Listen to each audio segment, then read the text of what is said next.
Welcome to Stewart Learning Center, where we translate research into brain-friendly, evidence-based resources, tools, and learning experiences.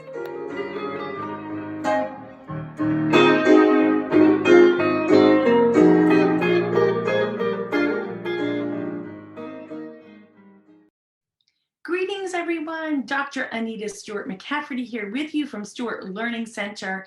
Today, I'm really excited because I'm going to share with you a strategy for helping your students develop metaphoric thinking.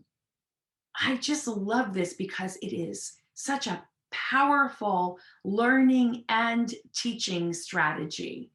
So when we engage in metaphors, when we use metaphors, we're helping to stretch our students' thinking skills. We're also helping them to create the very powerful, vivid imagery in their mind's eyes and to make powerful connections between new learning, so a new concept that they may be learning, and their prior knowledge or prior personal experiences that they've had. So when we use a metaphor in this way, and more importantly, when students really create their own metaphors, then they are connecting to an already existing schema in their brains. So when they do that, it's really helping to make a strong connection, a strong relationship between this new learning and past learning. So very, very powerful. Now, when we make metaphors or we engage in with analogies or similes, we're really taking two or more items that are dissimilar. And we're looking for small characteristics or some aspect that we could connect as a similarity. And when we do that, it really helps with retention and recall. It makes that learning, that thing come alive. It's often very playful in our minds, and our brains are constantly looking for ways to make meaning. So I love to engage students from a very young age on in metaphoric thinking for all the reasons that I just mentioned. And I usually start with something that's concrete and tangible. So as we kind of scaffold and help them develop more abstract thinking, metaphoric thinking, that comparative thinking that we're having them engage in, we want them to be able to do it without concrete objects in front of them, but it's a really great starting place. So I usually use things like duct tape and pom-poms and a whole host of other objects to get students engaged in this kind of thinking. I'm going to share my screen with you and share a slideshow that I'm linking in this description of this YouTube video, so you'll be able to access it as well.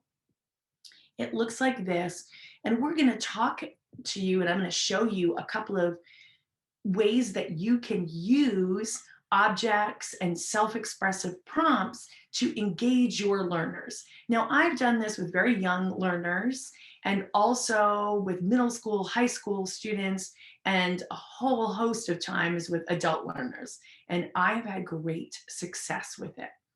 I wrote an article called Duct Tape and Pom-Poms for Emily magazine a few years back.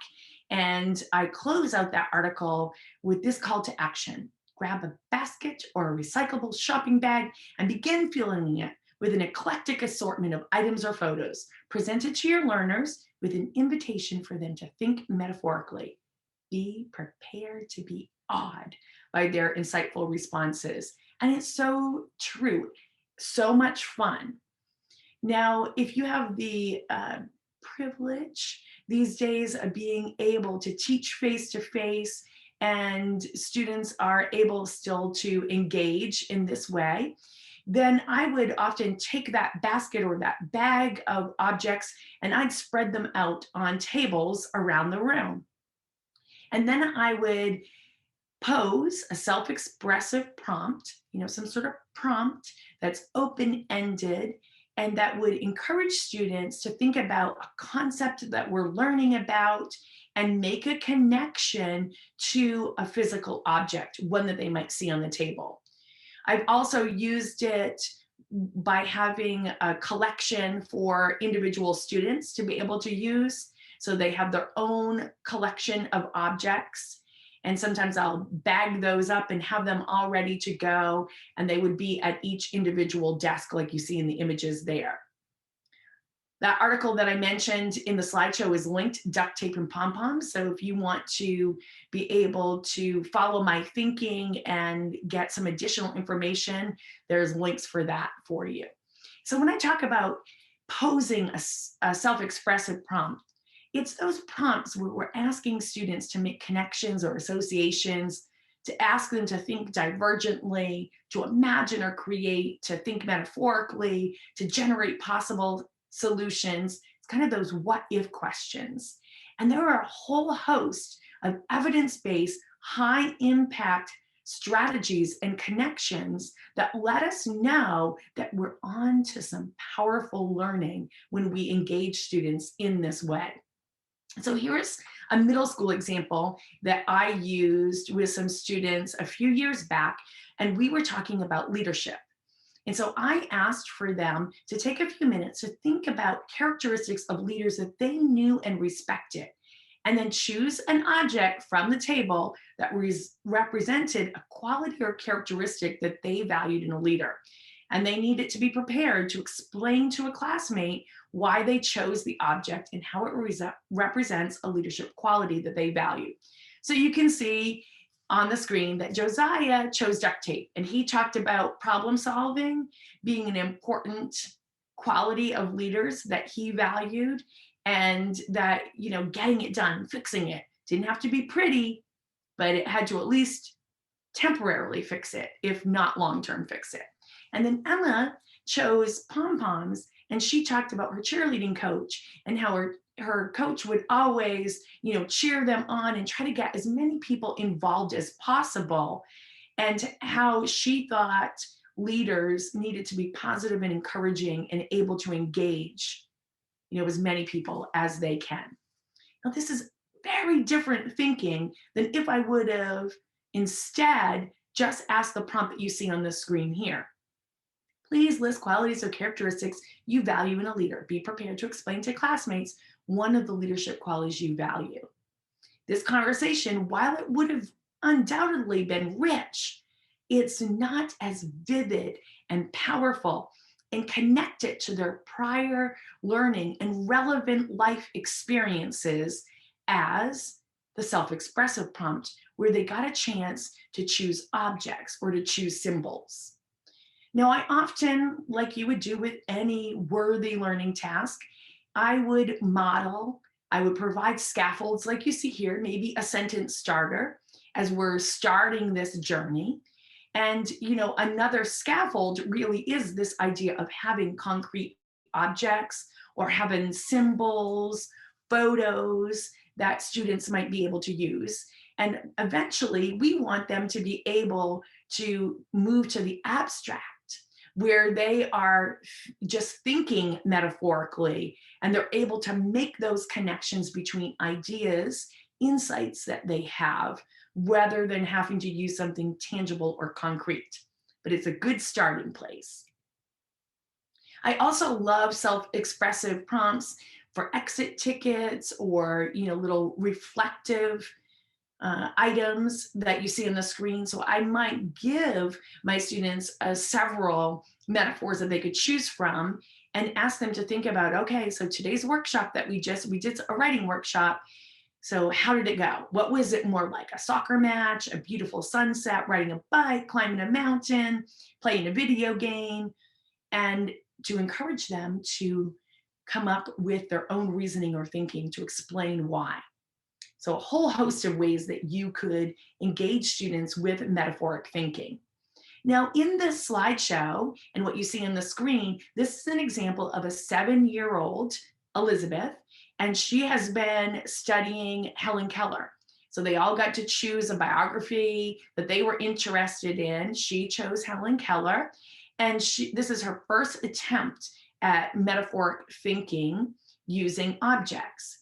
Did a fantastic job. So I know it can be done with lots of ages. Now, often they're going to start, the younger the students, they're going to start with a concrete, the more direct connections. But either way, when you engage them in this way, you're helping them to make those associations between their new learning and something that they already know or something that they're familiar with. It's worth a shot.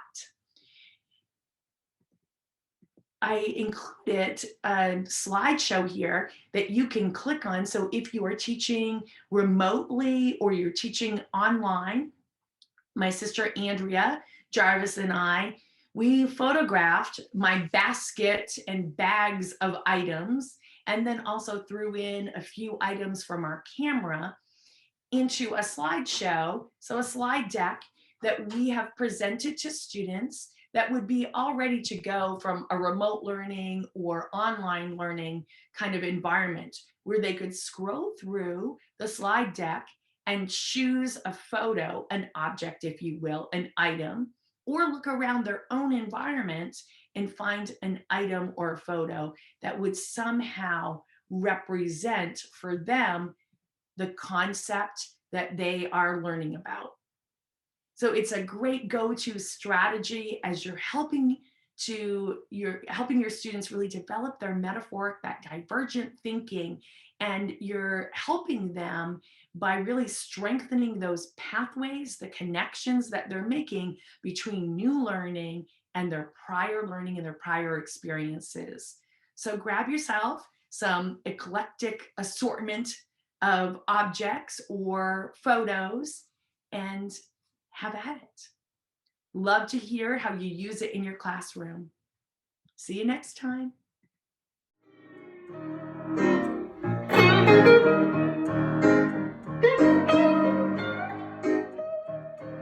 Thank you for joining us for another Stewart Learning Center production.